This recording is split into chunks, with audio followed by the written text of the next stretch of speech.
Prince Harry and Meghan have hit back at controversial biographer Tom Bower over his new book, which says Prince Harry was brainwashed by his wife. Tom Bower has just uncovered 10 ugly truths about Meghan Markle's wedding that remained hidden for years.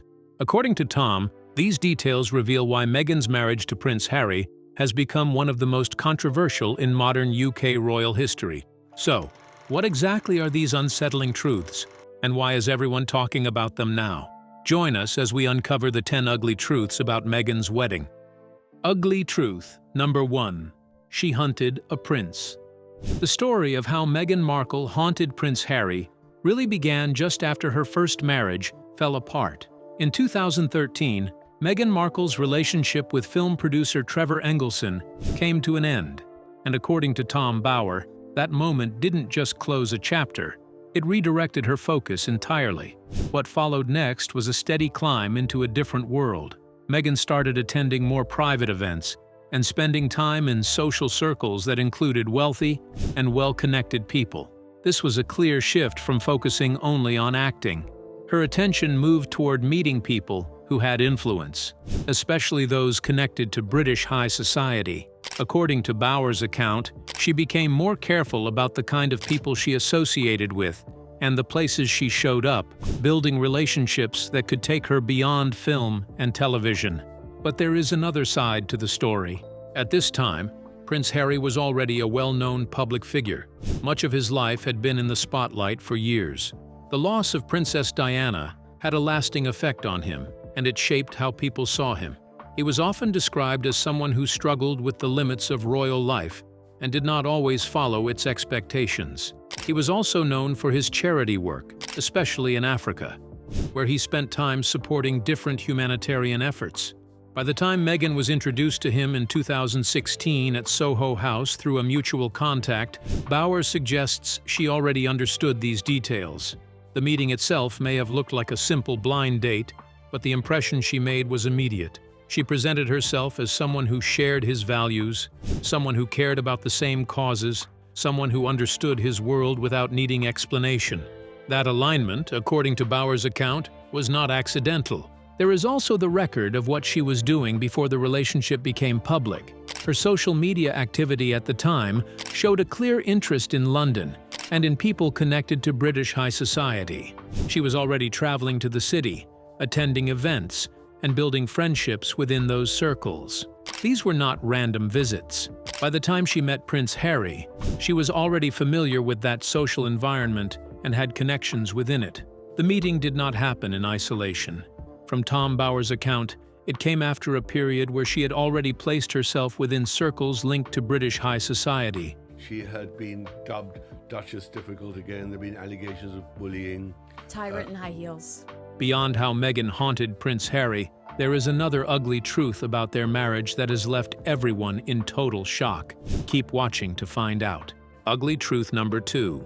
The car that sent a message to the Queen. It was Meghan and Harry's wedding day, May 19, 2018, and most people were focused on the dress, the guests, and the ceremony itself. But according to Tom Bower, one of the most revealing details wasn't inside the chapel at all. It was a car waiting outside. The vehicle in question was a Rolls-Royce Phantom 4, not a modern luxury car that you see often, but something far more specific. Only 18 of them were ever made, and most of them are tied directly to royal history. What made this choice stand out even more was its past association. The Phantom 4 had once been linked to Wallis Simpson, the American woman whose relationship with King Edward VIII led to one of the biggest constitutional crises in British royal history. Her relationship forced Edward to give up the throne in 1936, and she remains one of the most controversial figures connected to the monarchy. Because of that history, anything connected to her name is treated with sensitivity inside royal circles. It is not part of the tradition they tend to revisit. That is why, according to Bower's account, palace staff were uncomfortable when the vehicle choice was made known. Alternative cars were reportedly suggested, ones that were more neutral and more in line with royal custom. But those options were not taken. Meghan Markle is said to have insisted on the Phantom 4. That decision did not go unnoticed. Within the institution, It raised questions because it was not just about comfort or style. It was about what the car represented. And in royal settings, symbolism is never ignored, even when it appears subtle on the surface. From Tom Bower's perspective, this was not a random preference. He presents it as a deliberate choice that carries a message, whether spoken or unspoken. The link to Wallis Simpson was too strong to be dismissed as coincidence, especially on a day as significant as a royal wedding. Inside palace circles, the decision was not seen as harmless. Some considered it unnecessary, others saw it as provocative. In Bower's telling, this single decision added tension to an already sensitive situation. It was not the main event of the day, but it became one of those details people remembered afterward. Ugly truth number 3. The chapel incident that horrified palace staff.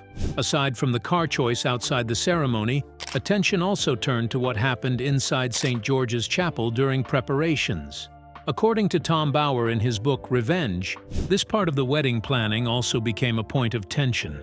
St. George's Chapel is located within Windsor Castle in Berkshire, England. It is part of the royal estate and sits under the care of the Dean and Canons of Windsor.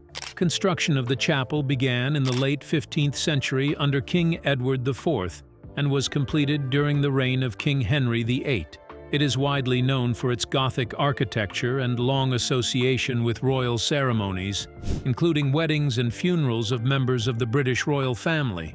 St. George's Chapel is not an ordinary venue. It is a 500-year-old royal chapel where monarchs have been married and buried for centuries. It is treated with strict care, and palace staff follow long-standing rules on how it should be maintained. In Bower's account, Meghan Markle noticed during preparations that the chapel had a strong old smell. A request was then made to improve the scent before guests arrived. According to him, the suggestion was to spray Glade air fresheners inside the chapel. For context, places like St. George's Chapel are classified as consecrated religious spaces within the Church of England. And now I think the story really is, over the last 5 years, how they have sought to make their fortune. Because of this, maintenance and cleaning are normally handled using approved preservation methods rather than commercial products that could affect the building's fabric or atmosphere. For palace staff, this request was not acceptable. The chapel is a consecrated historic building, and using commercial air fresheners inside, it goes against how such spaces are normally treated. The request was reportedly refused. Bower writes that the refusal led to frustration, with staff describing the situation as tense once it became clear the request would not be carried out. From the staff perspective, St. George's Chapel is not handled like a regular event space. It is part of royal tradition, and even small changes inside it are usually approached with respect for its history. It is also one of the most secure and closely managed locations within Windsor Castle, used only for events of national or royal significance. In Bower's telling, this incident added to growing strain during the wedding preparations. However, according to Tom Bower, this was not the only difficult moment surrounding the event. There is another incident he describes that further changes everything you know about Meghan Markle. Ugly truth number 4. The aisle walk that was never what it seemed. The moment Meghan Markle stepped into St. George's Chapel on May 19, 2018, the world saw something carefully framed and instantly iconic. She appeared alone for the first part of the aisle walk, and that detail quickly became one of the most talked about moments of the entire royal wedding. According to Tom Bower's account in Revenge, that choice was not accidental. It was planned in advance that she would walk the first section of the aisle alone before meeting King Charles, who would then accompany her the rest of the way. The structure of the moment was agreed during wedding preparations at Windsor Castle. St. George's Chapel itself, where the ceremony took place, is located within Windsor Castle and has been the site of royal weddings for centuries. In public coverage, the solo walk was widely interpreted as a statement of independence. It was presented as a modern approach to royal tradition, showing a bride entering marriage on her own terms. That version of the moment became the dominant public narrative almost immediately after the broadcast. But Bower's account focuses on what happened behind that image. He describes the walk as a planned arrangement rather than a spontaneous expression. According to him, Meghan had already made the decision that her father, Thomas Markle, would not be present at the wedding, which changed the original plan for how she would enter the chapel. As a result, adjustments were made to who would accompany her. During the walk itself, footage shows a brief interaction with a palace aide who appeared to be assisting with her veil and positioning. Bauer's sources claim that the interaction was not smooth, and that the aide was brushed aside in a moment that lasted only seconds, but was noticed by some staff present nearby. The camera did not capture any sound or context, only the movement. She continued down the aisle alone until she reached the point where King Charles was waiting. He then stepped in to escort her through the final stretch to the altar, joining her walk as originally planned by the royal household. In Bauer's telling, the contrast between the public image and the internal experience is the key point. On screen, it looked like a moment of independence. Behind the scenes, it was carefully planned and controlled, with last-minute changes and staff managing the process. Ugly truth number 5. The private wedding lie that an archbishop had to correct. The conversation around Meghan's wedding took an unexpected turn years after the grand ceremony.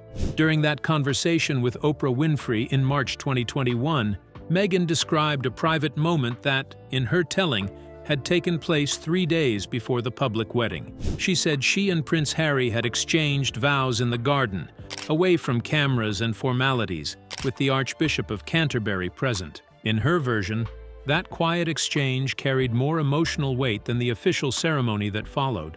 The suggestion was clear enough for viewers. The real marriage happened in private, while the public event was simply a formal display for tradition and institution. That claim did not sit quietly for long. The Archbishop of Canterbury, Justin Welby, was drawn into the discussion and addressed it with careful but unmistakable clarity. He explained that no private, legally binding marriage ceremony had taken place before May 19th. In legal and church terms, the only recognized wedding was the one held at Windsor, in front of the official witnesses, clergy, and invited guests. His statement removed the foundation from the earlier description. Once that clarification entered public view, attention shifted to how the claim would be explained. Communications around the Sussex household adjusted quickly, reframing the earlier description as something far less formal.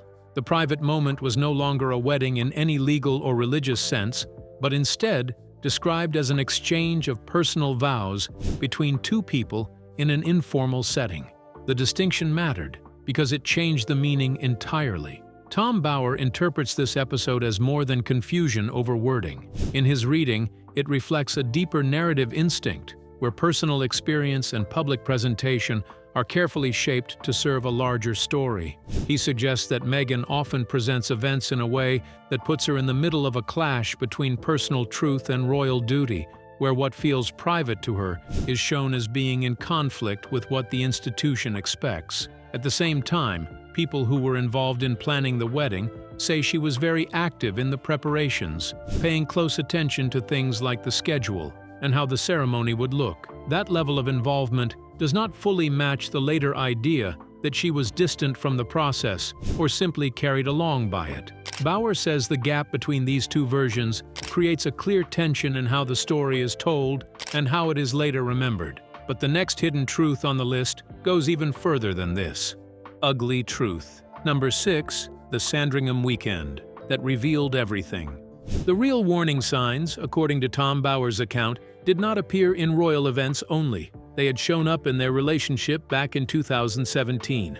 Prince Harry had invited Meghan to Sandringham, expecting something simple in return. It was a chance for her to meet the men who had shaped his life long before royal duties and media attention took over. These were not casual acquaintances. They were old friends from Eton days, former military colleagues, and men who had stood beside him through deployments and dangerous assignments.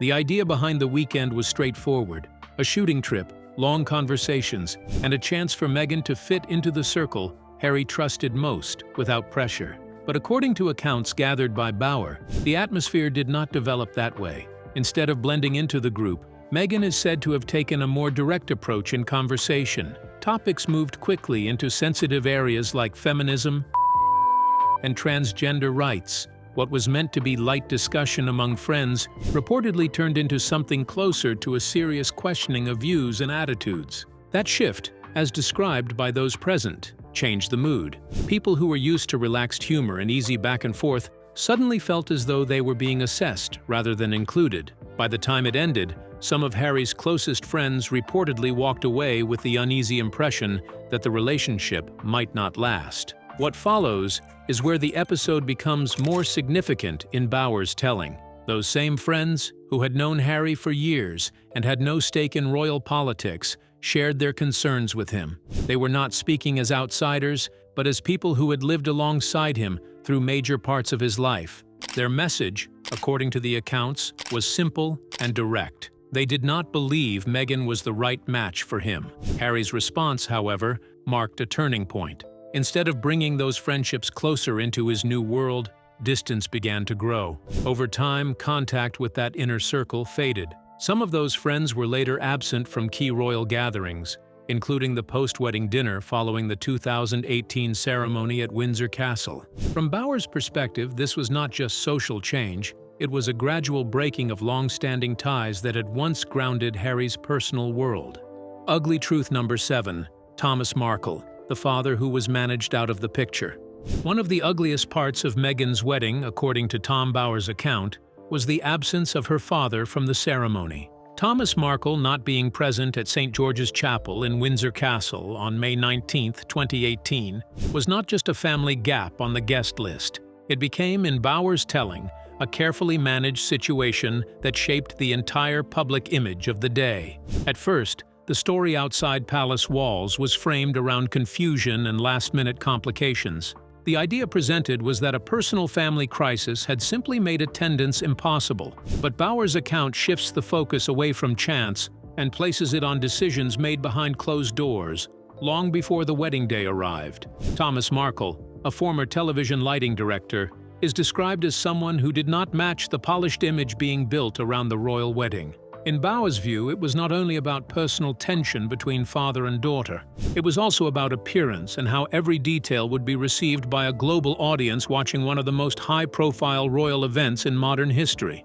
As the wedding approached, the situation became more sensitive. According to Bowers' reporting, Prince Charles stepped in and encouraged Meghan to make peace with her father. The intention, as described, was simple.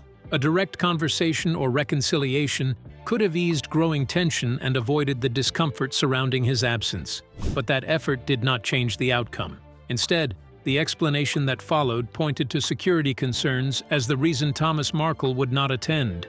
However, those inside the preparations, according to Bowers' sources, were not fully convinced by that reasoning.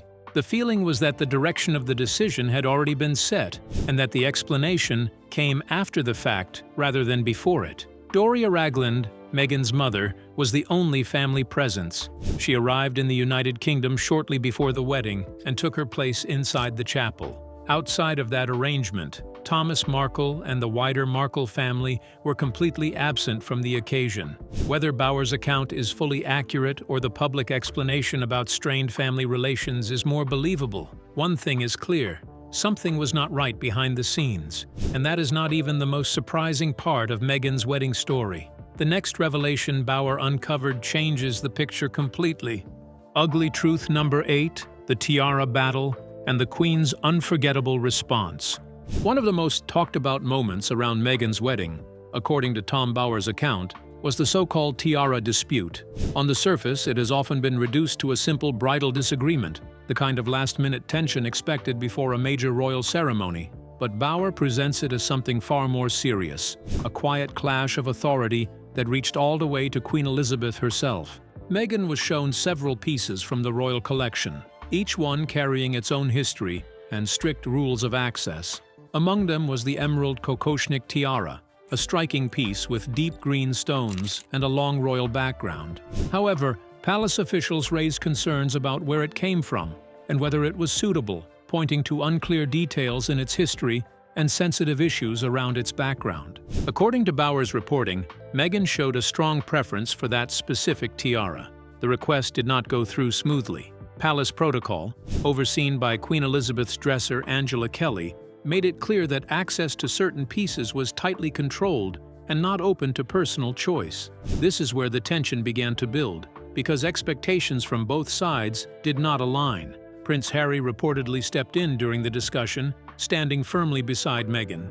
In defending her preference, he is said to have made the now widely repeated statement that what Meghan wants, she gets. Within the palace environment, however, that mindset did not sit comfortably. Royal decisions, especially those involving historic jewels, were not treated as personal requests, but as matters of tradition and hierarchy. At that point, Queen Elizabeth is reported to have intervened directly. According to Bauer's sources, she addressed Harry and also made it known that Meghan would not be granted unrestricted choice. The decision stood with the institution, not the individual preference. The tiara selected for her would come from what was approved and made available. That moment, as Bauer describes it, marked more than a disagreement over jewelry. Ugly truth number 9, the Kate cry reversal, how an innocent woman was made a villain. Of all the moments from Meghan's Oprah interview, one claim stood out and spread very quickly. It was the story that Kate, the Duchess of Cambridge, made Meghan cry during an argument over bridesmaid dresses before the royal wedding. Tom Bauer sees this as one of the most serious turning points in how the public viewed the people inside the royal family. In Meghan's account, the issue started with a disagreement about the dresses. She said it became emotional and left her in tears during a very stressful time before the wedding. The way the story was told made Kate look harsh, while Meghan appeared hurt and alone during preparations for one of the most important days of her life. The story spread fast. News outlets picked it up, and many people formed strong opinions almost immediately. But Kate did not respond in public. That silence meant only one version of events was widely heard. Bauer's account tells a different version based on people who were said to be in the room. In that version, Kate was not trying to upset Meghan. She was raising concerns about the bridesmaid dresses and following royal rules. One problem was that Princess Charlotte's dress did not fit properly. Another issue was the rule that young bridesmaids should wear tights for formal royal events. According to these accounts, Kate spoke in a calm and professional way, trying to fix practical problems before the wedding. But the discussion did not go smoothly. Meghan is said to have disagreed strongly, and the mood in the room became tense.